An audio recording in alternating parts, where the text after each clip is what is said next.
皆さんこんにちは。今回は何かを持つ手について解説します。ナレーションはミサがお送りいたします。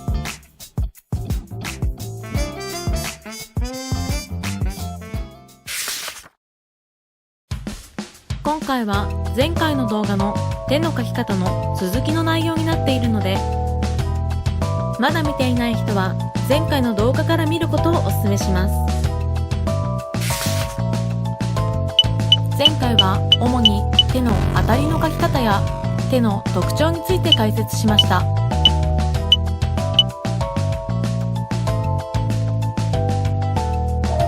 今回は何かを持つ手について解説していきます。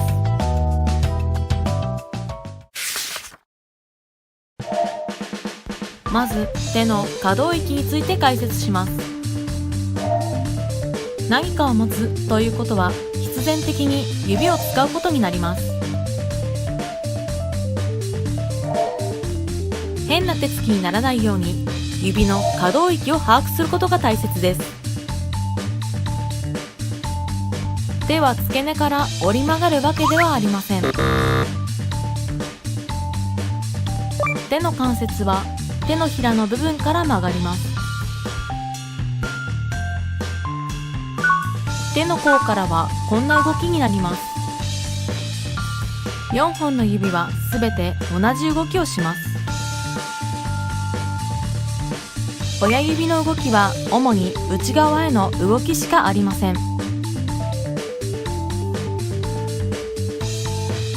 親指と付け根の動きは違うので注意してください。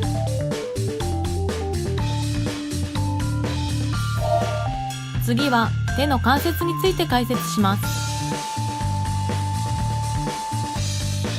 前回の動画で指の関節はこう書くように配置していると解説しました。何かを持っている手でも同じことが言えます。関節は弧を書くように配置しています。握った手を描く場合は関節を意識しましょ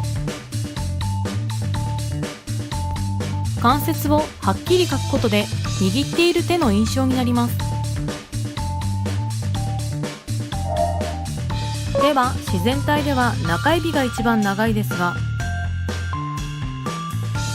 手を折り曲げたり握ったりすると薬指が一番長く見えます。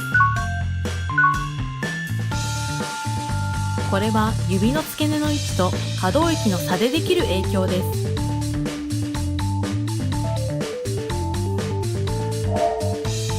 このように握り方によって指先の先端の並びが変わったりします。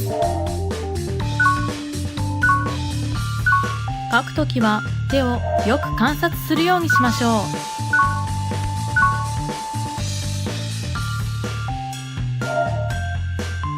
それでは何かを持つ手を描いていきます。キャンバスサイズは 1536×2048 です。ツール選択ウィンドウからブラシツールを選択します。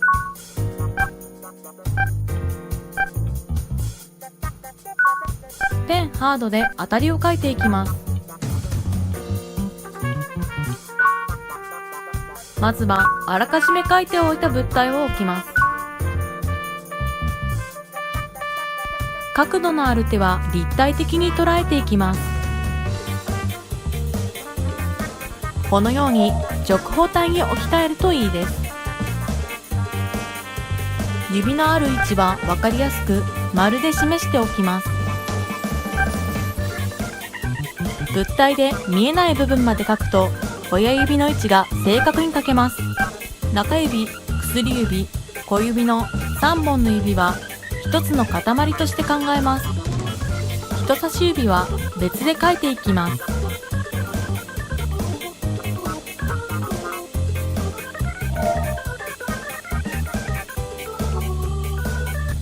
中指、薬指、小指の塊に指を描いていきます。このように余分な部分は消していきます。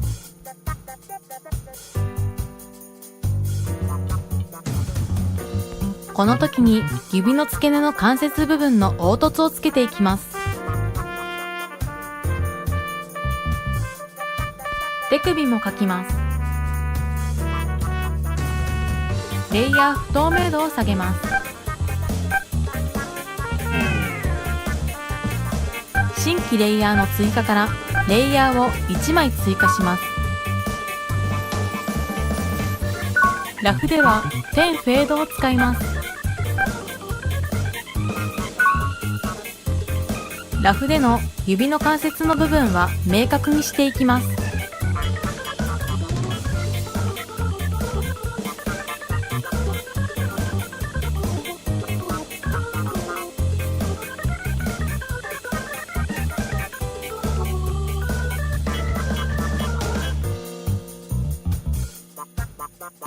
指の関節部分を描き入れて立体的に捉えていきます。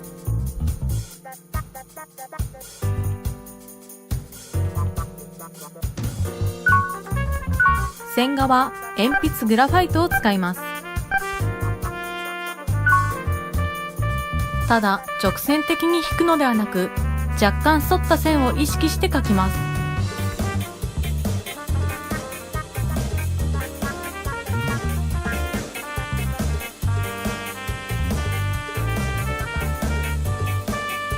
関節の部分に線の強弱をつけます。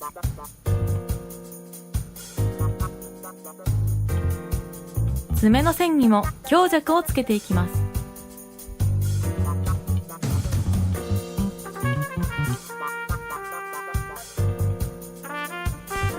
手の隠れている部分を消します。完成です。